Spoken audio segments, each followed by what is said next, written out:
بسم الله الرحمن الرحيم ربما يود الذين كفروا لو كانوا مسلمين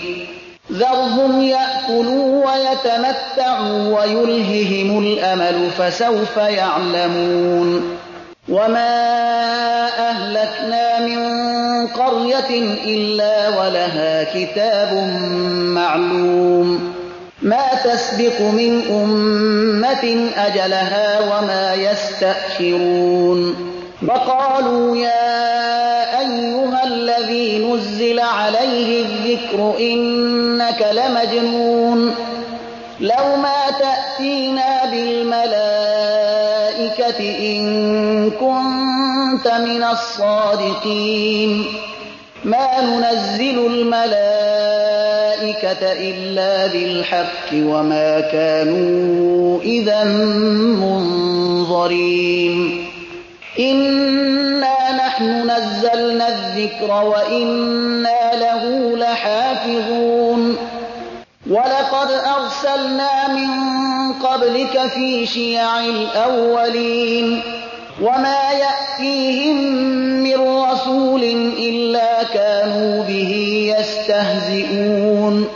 كذلك نسلكه في قلوب المجرمين لا يؤمنون به وقد خلت سنة الأولين ولو فتحنا عليهم بابا من السماء فظلوا فيه يعرجون لقالوا إنما سكرت أبصارنا بل نحن قوم مسحورون ولقد جعلنا في السماء بروجا وزيناها للناظرين وحفظناها من كل شيطان رجيم إلا من استرق السمع فأتبعه شهاب مبين والأرض مددناها وألقينا فيها رواسي وأنبتنا فيها من كل شيء موزون وجعلنا لكم فيها معايش ومن لستم له برازقين وإن من شيء إلا عندنا خزائنه وما ننزله إلا بقدر معلوم وأرسلنا الرياح لواقح فأنزلنا من السماء ماء فأسقيناكموه وما أنتم له بخازنين وإنا لنحن نحيي ونميت ونحن الوارثون ولقد علمنا المستقدمين منكم ولقد علمنا المستأخرين وإن ربك هو يحشرهم إنه حكيم عليم ولقد خلقنا الإنسان من صلصال من حمأ مسنون والجان خلقناه من قبل من نار السموم وإذ قال ربك للملائكة إني خالق بشرا من صلصال من حمأ مسنون فإذا سويته ونفخت فيه من روحي فقعوا له ساجدين فسجد الملائكة كلهم أجمعون إلا إبليس أبى أن يكون مع الساجدين قال يا إبليس ما لك ألا تكون مع الساجدين قال لم أكن لأسجد لبشر خلقته من صلصال من حمأ مسنون قال فاخرج منها فإنك رجيم وَإِنَّ عَلَيْكَ اللَّعْنَةَ إِلَىٰ يَوْمِ الدِّينِ قَالَ رَبِّ فَأَنظِرْنِي إِلَىٰ يَوْمِ يُبْعَثُونَ قَالَ فَإِنَّكَ مِنَ الْمُنظَرِينَ إِلَىٰ يَوْمِ الْوَقْتِ الْمَعْلُومِ قَالَ رَبِّ بِمَا أَغْوَيْتَنِي لَأُزَيِّنَنَّ لَهُمْ فِي الْأَرْضِ وَلَأُغْوِيَنَّهُمْ أَجْمَعِينَ إِلَّا عِبَادَكَ مِنْهُمُ الْمُخْلَصِينَ قَالَ هَٰذَا صِرَاطٌ عَلَيَّ مُسْتَقِيمٌ إِنَّ عِبَادِي لَيْسَ لَكَ عَلَيْهِمْ سُلْطَانٌ إِلَّا مَنِ اتَّبَعَكَ مِنَ الْغَاوِينَ وَإِنَّ جَهَنَّمَ لَمَوْعِدُهُمْ أَجْمَعِينَ لَهَا 7 أبواب لِكُلِّ باب منهم جزء مقسوم إِنَّ الْمُتَّقِينَ فِي جَنَّاتٍ وَعُيُونٍ ادْخُلُوهَا بِسَلَامٍ آمِنِينَ وَنَزَعْنَا مَا فِي صُدُورِهِم مِّنْ غِلٍّ إِخْوَانًا عَلَىٰ سُرُرٍ مُّتَقَابِلِينَ لَا يَمَسُّهُمْ فِيهَا نَصَبٌ وَمَا هُم مِّنْهَا بِمُخْرَجِينَ نَبِّئْ عِبَادِي أَنِّي أَنَا الْغَفُورُ الرَّحِيمُ وَأَنَّ عَذَابِي هُوَ الْعَذَابُ الْأَلِيمُ وَنَبِّئْهُمْ عَن ضَيْفِ إِبْرَاهِيمَ إِذْ دَخَلُوا عَلَيْهِ فَقَالُوا سَلَامًا قَالَ إِنَّا مِنكُمْ وَجِلُونَ قَالُوا لَا تَوْجَلْ إِنَّا نُبَشِّرُكَ بِغُلَامٍ عَلِيمٍ قَالَ أَبَشَّرْتُمُونِي عَلَىٰ أَن مَّسَّنِيَ الْكِبَرُ فَبِمَ تُبَشِّرُونَ قَالُوا بَشَّرْنَاكَ بِالْحَقِّ فَلَا تَكُن مِّنَ الْقَانِطِينَ قَالَ وَمَن يَقْنَطُ مِن رَّحْمَةِ رَبِّهِ إِلَّا الضَّالُّونَ قَالَ فَمَا خَطْبُكُمْ أَيُّهَا الْمُرْسَلُونَ قَالُوا إِنَّا أُرْسِلْنَا إِلَىٰ قَوْمٍ مُّجْرِمِينَ إِلَّا آلَ لُوطٍ إِنَّا لَمُنَجُّوهُمْ أَجْمَعِينَ إِلَّا امْرَأَتَهُ قَدَّرْنَا إِنَّهَا لَمِنَ الْغَابِرِينَ فَلَمَّا جَاءَ آلَ لُوطٍ الْمُرْسَلُونَ قَالَ إِنَّكُمْ قَوْمٌ مُّنكَرُونَ قَالُوا بَلْ جِئْنَاكَ بِمَا كَانُوا فِيهِ يَمْتَرُونَ وَأَتَيْنَاكَ بِالْحَقِّ وَإِنَّا لَصَادِقُونَ فَأَسْرِ بِأَهْلِكَ بِقِطْعٍ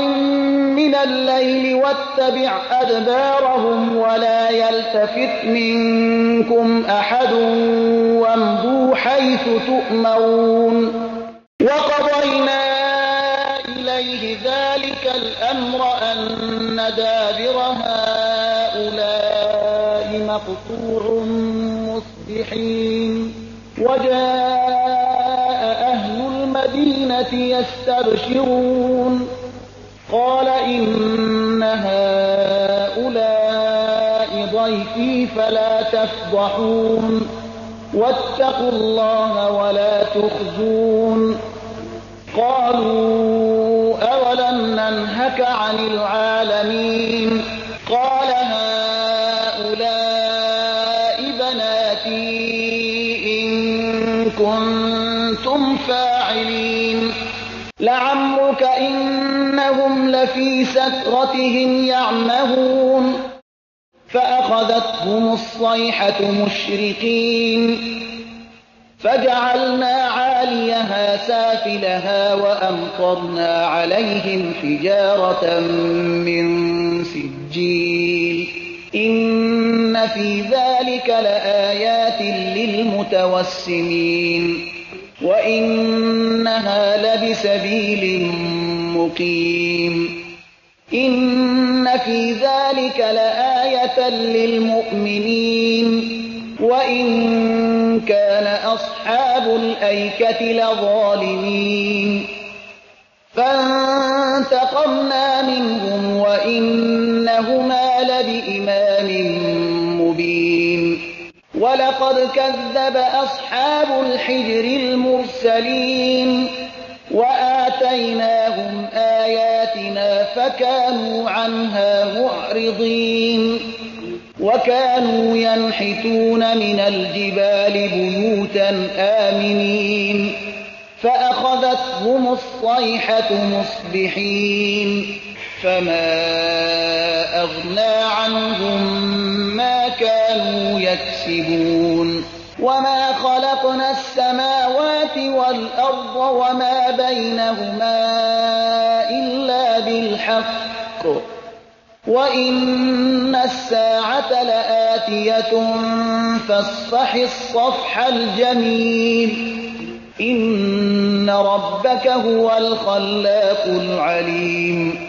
ولقد آتيناك 7 من المثاني والقرآن العظيم لا تمدن عينيك إلى ما متعنا به أزواجا منهم ولا تحزن عليهم واخفض جناحك للمؤمنين وقل إني أنا النذير المبين كما أنزلنا على المقتسمين الذين جعلوا القرآن عضين فوربك لنسألنهم أجمعين عما كانوا يعملون فاصدع بما تؤمر وأعرض عن المشركين إنا كفيناك المستهزئين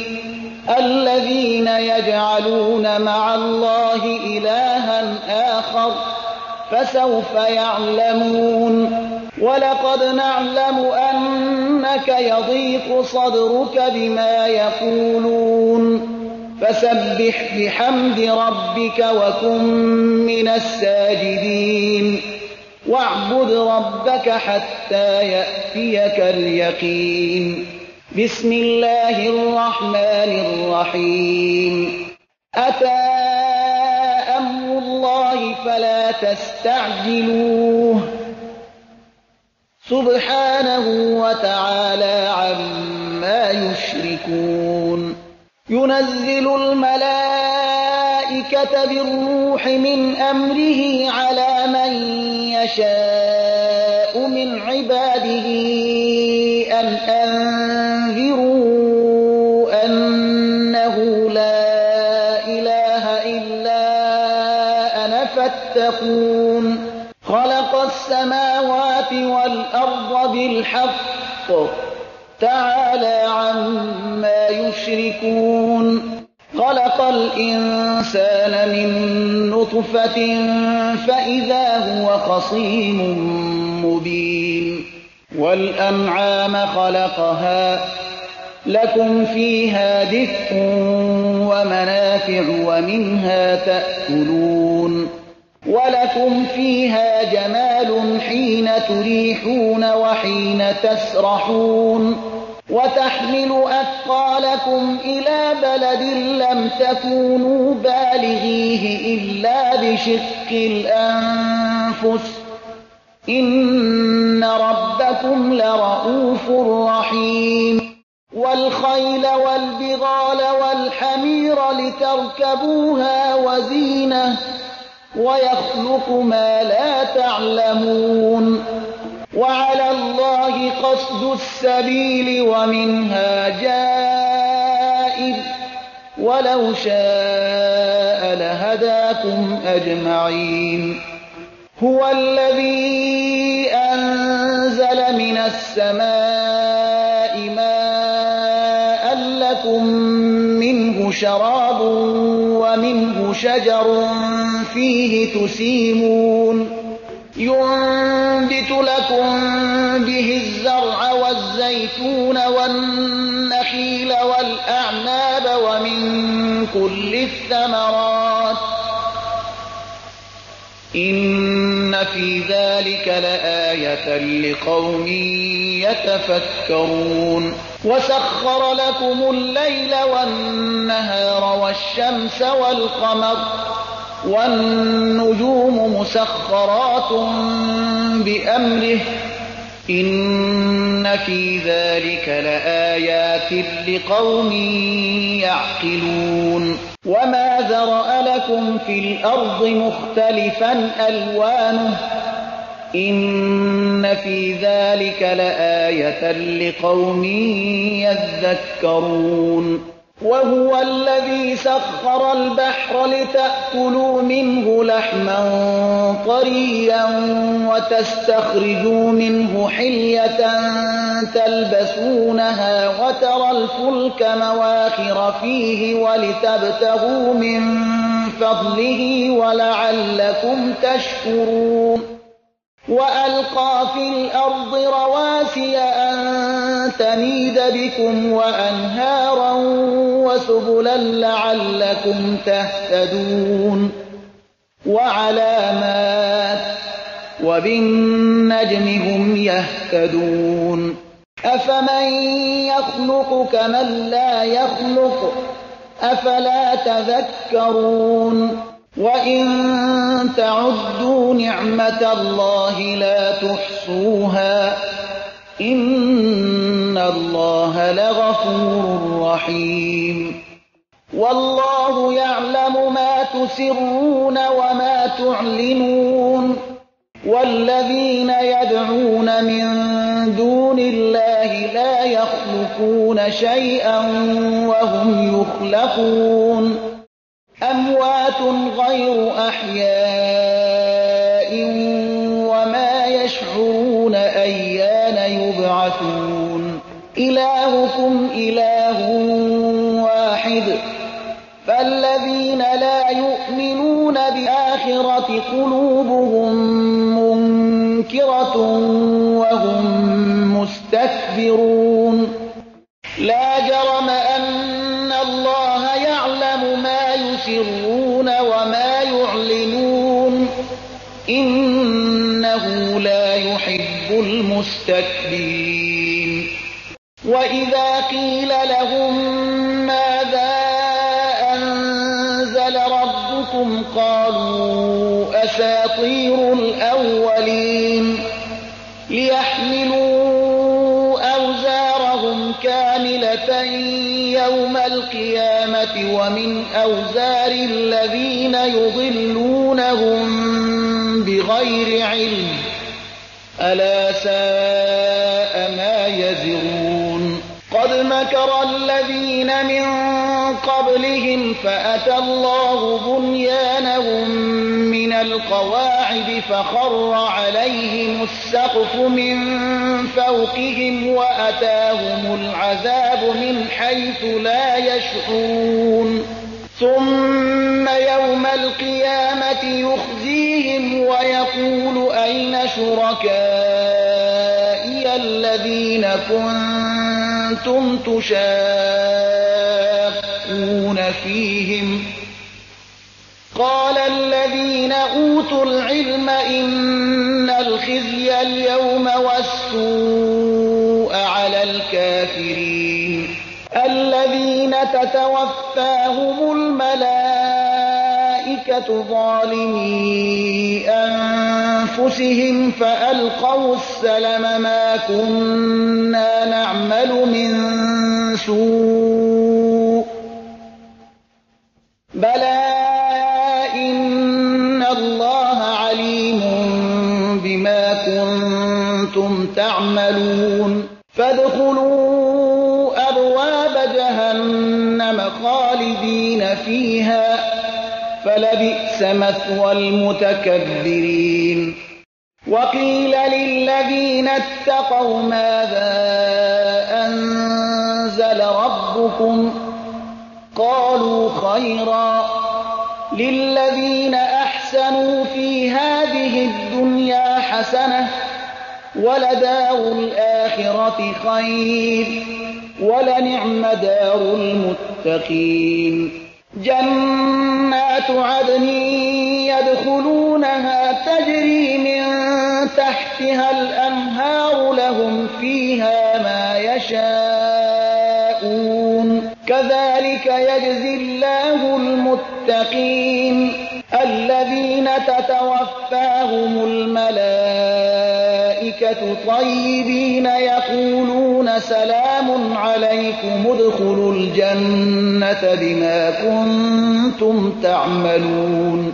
هل ينظرون إلا أن تأتيهم الملائكة أو يأتي أمر ربك كذلك فعل الذين من قبلهم وما ظلمهم الله ولكن كانوا أنفسهم يظلمون فأصابهم سيئات ما عملوا وحاق بهم ما كانوا به يستهزئون وقال الذين أشركوا لو شاء الله ما عبدنا من دونه من شيء نحن ولا آباؤنا ولا حرمنا من دونه من شيء كذلك فعل الذين من قبلهم فهل على الرسل إلا البلاغ المبين ولقد بعثنا في كل أمة رسولا أن اعبدوا الله واجتنبوا الطاغوت فمنهم من هدى الله ومنهم من حقت عليه الضلالة فسيروا في الأرض فانظروا كيف كان عاقبة المكذبين إن تحرص على هداهم فإن الله لا يهدي من يضل وما لهم من ناصرين وأقسموا بالله جهد أيمانهم لا يبعث الله من يموت بلى وعدا عليه حقا ولكن أكثر الناس لا يعلمون ليبين لهم الذي يختلفون فيه وليعلم الذين كفروا أنهم كانوا كاذبين إنما قولنا لشيء إذا أردناه أن نقول له كن فيكون والذين هاجروا في الله من بعد ما ظلموا لنبوئنهم في الدنيا حسنة ولأجر الآخرة أكبر لو كانوا يعلمون الذين صبروا وعلى ربهم يتوكلون وما أرسلنا من قبلك إلا رجالا نوحي إليهم فاسألوا أهل الذكر إن كنتم لا تعلمون بالبينات والزبر وأنزلنا إليك الذكر لتبين للناس ما نزل إليهم ولعلهم يتفكرون أفأمن الذين مكروا السيئات أن يخسف الله بهم الأرض أو يأتيهم العذاب من حيث لا يشعرون أو يأخذهم في تقلبهم فما هم بمعجزين أو يأخذهم على تخوف فإن ربكم لرءوف رحيم أولم يروا إلى ما خلق الله من شيء يتفيأ ظلاله عن اليمين والشمائل سجدا لله وهم داخرون ولله يسجد ما في السماوات وما في الأرض من دابة والملائكة وهم لا يستكبرون يخافون ربهم من فوقهم ويفعلون ما يؤمرون وقال الله لا تتخذوا إلهين اثنين إنما هو إله واحد فإياي فارهبون وله ما في السماوات والأرض وله الدين واصبا أفغير الله تتقون وما بكم من نعمة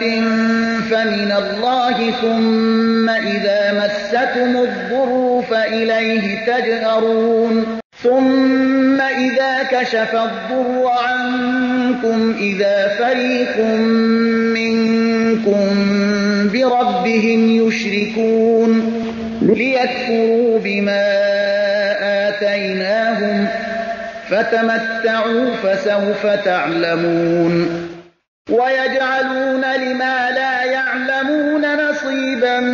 مما رزقناهم تالله لتسألن عما كنتم تفترون ويجعلون لله البنات سبحانه ولهم ما يشتهون وإذا بشر أحدهم بالأنثى ظل وجهه مسودا وهو كظيم يتوارى من القوم من سوء ما بشر به أيمسكه على هون أم يدسه في التراب ألا ساء ما يحكمون للذين لا يؤمنون بالآخرة مثل السوء ولله المثل الأعلى وهو العزيز الحكيم ولو يؤاخذ الله الناس بظلمهم ما ترك عليها من دابة ولكن يؤخرهم إلى أجل مسمى فإذا جاء أجلهم لا يستأخرون ساعة ولا يستقدمون ويجعلون لله ما يكرهون وتصف ألسنتهم الكذب أن لهم الحسنى لا جرم أن لهم النار وأنهم مفرطون تالله لقد أرسلنا إلى من قبلك فزين لهم الشيطان أعمالهم فهو وليهم اليوم ولهم عذاب أليم وما أنزلنا عليك الكتاب إلا لتبين لهم الذي اختلفوا فيه وهدى ورحمة لقوم يؤمنون والله أنزل من السماء ماء فأحيا به الأرض بعد موتها إن في ذلك لآية لقوم يسمعون وإن لكم في الأنعام لعبرة نسقيكم مما في بطونه من بين فرث ودم لبنا خالصا سائغا للشاربين ومن ثمرات النخيل والأعناب تتخذون منه سكرا ورزقا حسنا إن في ذلك لآية لقوم يعقلون وأوحى ربك إلى النحل أن اتخذي من الجبال بيوتا ومن الشجر ومما يعرشون ثم كلي من كل الثمرات الخيرات فاسلكي سبل ربك ذللا يخرج من بطونها شراب مختلف ألوانه فيه شفاء للناس إن في ذلك لآية لقوم يتفكرون والله خلقكم ثم يتوفاكم ومنكم من يرد إلى أرذل العمر لكي لا يعلم بعد علم شيئا إن الله عليم قدير والله فضل بعضكم على بعض في الرزق فما الذين فضلوا براد رزقهم على ما ملكت أيمانهم فهم فيه سواء أفبنعمة الله يجحدون والله جعل لكم من أنفسكم أزواجا وجعل لكم من أزواجكم بنين وحفدة ورزقكم من الطيبات أفبالباطل يؤمنون وبنعمة الله هم يكفرون ويعبدون من دون الله ما لا يملك لهم رزقا من السماوات والأرض شيئا ولا يستطيعون فلا تضربوا لله الأمثال إن الله يعلم وأنتم لا تعلمون ضرب الله مثلا عبدا مملوكا لا يقدر على شيء ومن رزقناه منا رزقا حسنا فهو ينفق منه سرا وجهرا هل يستوون الحمد لله بل أكثرهم لا يعلمون وضرب الله مثلا رجلين أحدهما أبكم لا يقدر على شيء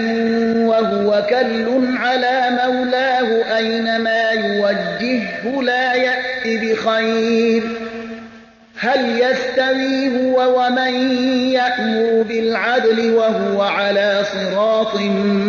مستقيم ولله غيب السماوات والأرض وما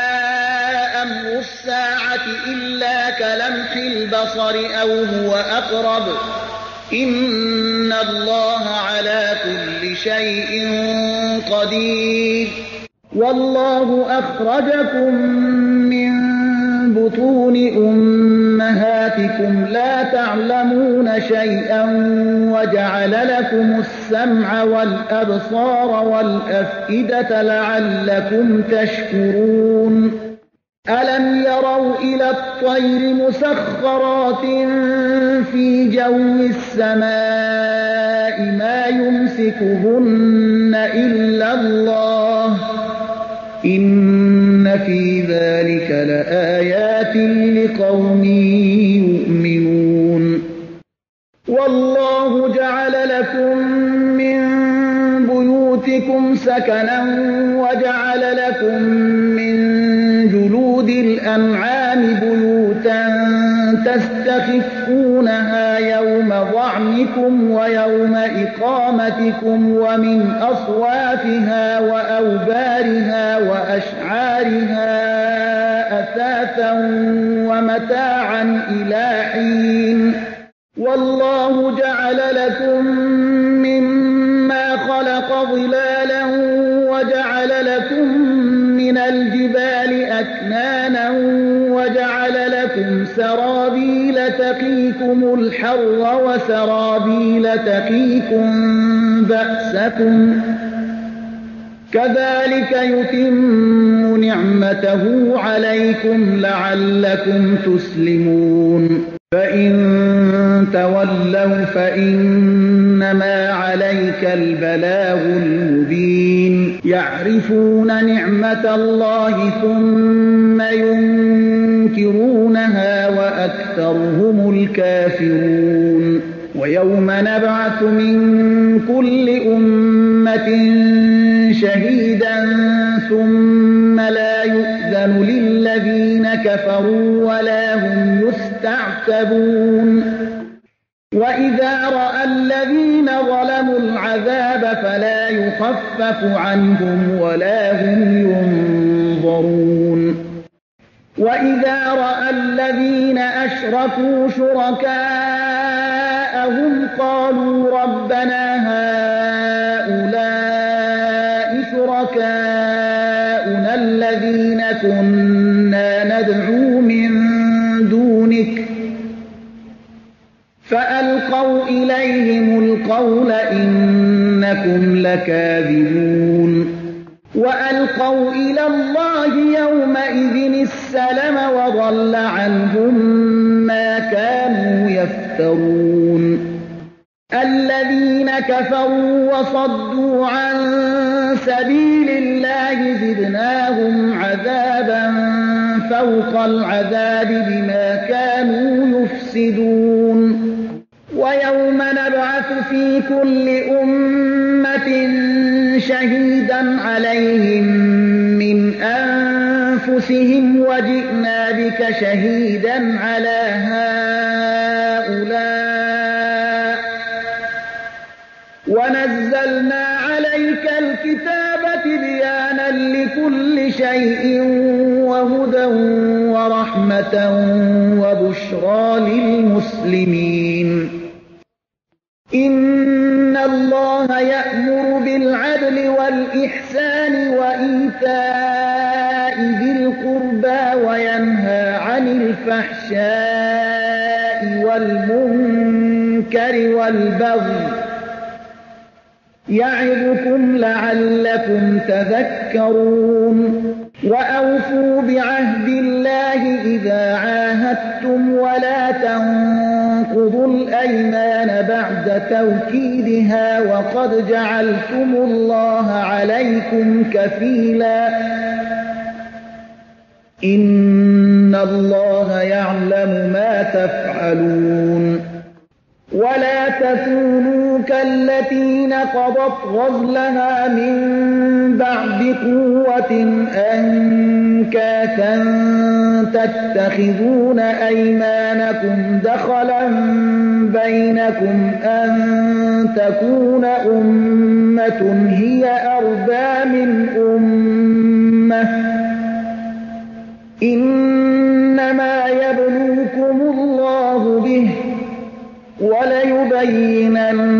لكم يوم القيامة ما كنتم فيه تختلفون ولو شاء الله لجعلكم أمة واحدة ولكن يضل من يشاء ويهدي من يشاء ولتسألن عما كنتم تعملون ولا تتخذوا أيمانكم دخلا بينكم فتزل قدم بعد ثبوتها وتذوقوا السوء بما صددتم عن سبيل الله ولكم عذاب عظيم ولا تشتروا بعهد الله ثمنا قليلا إنما عند الله هو خير لكم إن كنتم تعلمون ما عندكم ينفد وما عند الله باق ولنجزين الذين صبروا أجرهم بأحسن ما كانوا يعملون من عمل صالحا من ذكر أو أنثى وهو مؤمن فلنحيينه حياة طيبة وَلَنَجْزِيَنَّهُمْ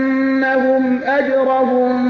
بِأَحْسَنِ مَا كَانُوا يَعْمَلُونَ فَإِذَا قَرَأْتَ الْقُرْآنَ فَاسْتَعِذْ بِاللَّهِ مِنَ الشَّيْطَانِ الرَّجِيمِ إِنَّهُ لَيْسَ لَهُ سُلْطَانٌ عَلَى الَّذِينَ آمَنُوا وَعَلَىٰ رَبِّهِمْ يَتَوَكَّلُونَ إِنَّمَا سُلْطَانُهُ عَلَى الَّذِينَ يَتَوَلَّوْنَهُ وَالَّذِينَ هُم بِهِ مُشْرِكُونَ وَإِذَا بَدَّلْنَا آيَةً مَّكَانَ آيَةٍ وَاللَّهُ أَعْلَمُ بِمَا يُنَزِّلُ قَالُوا إِنَّمَا أَنتَ مُفْتَرٍ بَلْ أَكْثَرُهُمْ لَا يَعْلَمُونَ قُلْ نَزَّلَهُ رُوحُ الْقُدُسِ مِن رَّبِّكَ بِالْحَقِّ لِيُثَبِّتَ الَّذِينَ آمَنُوا وَهُدًى وَبُشْرَىٰ لِلْمُسْلِمِينَ وَلَقَدْ نَعْلَمُ أَنَّهُمْ يَقُولُونَ إِنَّمَا يُعَلِّمُهُ بَشَرٌ لِّسَانُ الَّذِي يُلْحِدُونَ إِلَيْهِ أَعْجَمِيٌّ وَهَٰذَا لِسَانٌ عَرَبِيٌّ مُّبِينٌ إِنَّ الَّذِينَ لا يُؤْمِنُونَ بِآيَاتِ اللَّهِ لا يَهْدِيهِمُ اللَّهُ وَلَهُمْ عَذَابٌ أَلِيمٌ إِنَّمَا يَفْتَرِي الْكَذِبَ الَّذِينَ لَا يُؤْمِنُونَ بِآيَاتِ اللَّهِ وَأُولَٰئِكَ هُمُ الْكَاذِبُونَ مَن كَفَرَ بِاللَّهِ مِن بَعْدِ إِيمَانِهِ إِلَّا مَنْ أُكْرِهَ وَقَلْبُهُ مُطْمَئِنٌّ بِالْإِيمَانِ وَلَٰكِن مَّن شَرَحَ بِالْكُفْرِ صَدْرًا فَعَلَيْهِمْ غَضَبٌ مِّنَ اللَّهِ وَلَهُمْ عَذَابٌ عَظِيمٌ ذَٰلِكَ بِأَنَّهُمُ اسْتَحَبُّوا الْحَيَاةَ الدُّنْيَا عَلَى الْآخِرَةِ وَأَنَّ اللَّهَ لَا يَهْدِي الْقَوْمَ الْكَافِرِينَ أُولَٰئِكَ الَّذِينَ طَبَعَ اللَّهُ عَلَىٰ قُلُوبِهِمْ وَسَمْعِهِمْ وَأَبْصَارِهِمْ وَأُولَٰئِكَ هُمُ الْغَافِلُونَ لَا جَرَمَ أَنَّهُمْ فِي الْآخِرَةِ هُمُ الْخَاسِرُونَ ثُمَّ إِنَّ رَبَّكَ لِلَّذِينَ هَاجَرُوا مِن بَعْدِ مَا فُتِنُوا ثُمَّ جَاهَدُوا وَصَبَرُوا إِنَّ رَبَّكَ مِن بَعْدِهَا لَغَفُورٌ رَّحِيمٌ يَوْمَ تَأْتِي كُلُّ نَفْسٍ تُجَادِلُ عَن نَّفْسِهَا وَتُوَفَّىٰ كُلُّ نَفْسٍ مَّا عَمِلَتْ وَهُمْ لَا يُظْلَمُونَ وَضَرَبَ اللَّهُ مَثَلًا قَرْيَةً كَانَتْ آمِنَةً مُّطْمَئِنَّةً يَأْتِيهَا رِزْقُهَا رَغَدًا مِّن كُلِّ مَكَانٍ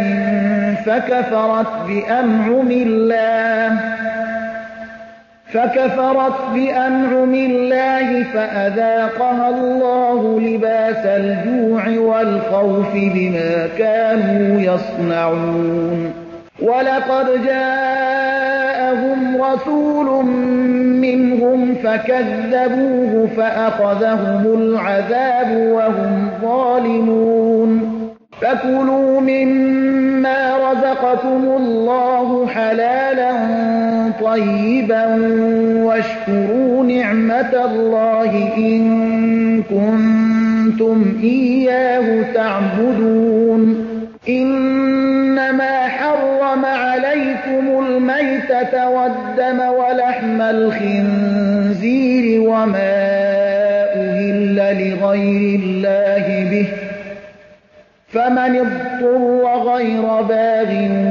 وَلَا عَادٍ فإن الله غفور رحيم ولا تقولوا لما تصف ألسنتكم الكذب هذا حلال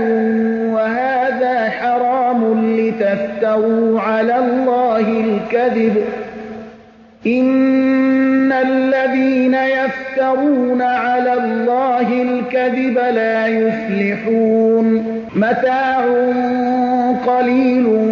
ولهم عذاب أليم وعلى الذين هادوا حرمنا ما قصصنا عليك من قبل وما ظلمناهم ولكن كانوا أنفسهم يظلمون ثم إن ربك للذين عملوا السوء بجهالة ثم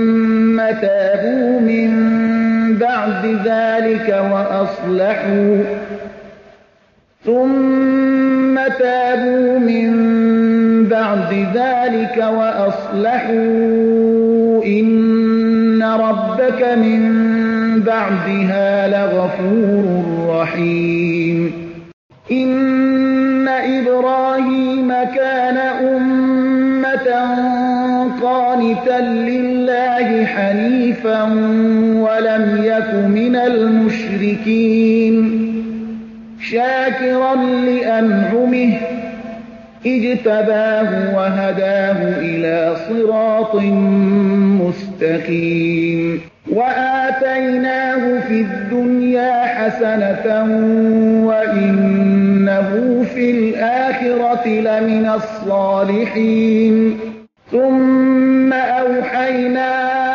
إليك أن اتبع ملة إبراهيم حنيفا وما كان من المشركين إنما جعل السبت على الذين اختلفوا فيه